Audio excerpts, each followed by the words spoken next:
तो white house के lawn से शुरू हुई अब्राहम अकॉर्ड्स की ये कहानी आज मिडल ईस्ट की सियासत का सबसे बड़ा और पेचीदा सच बन चुकी है, जिसे अमन और शांति का रास्ता बताकर दुनिया के सामने पेश किया गया था।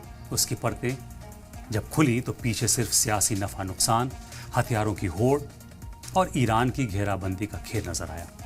दूसरी तरफ फिलिस्तीन है, जो हर गुजरते दिन के साथ और तनहा होता जा रहा है। सवाल सिर्फ ये नहीं है कि कौन किसके साथ खड़ा है, सवाल ये है कि क्या मुसलमान मुल्क फिलिस्तीन के मुद्दे को पीछे छोड़ देंगे? क्या रिश्तों, कारोबार और हथियारों की चमक गजा के मलबे पर भारी पड़ जाएगी?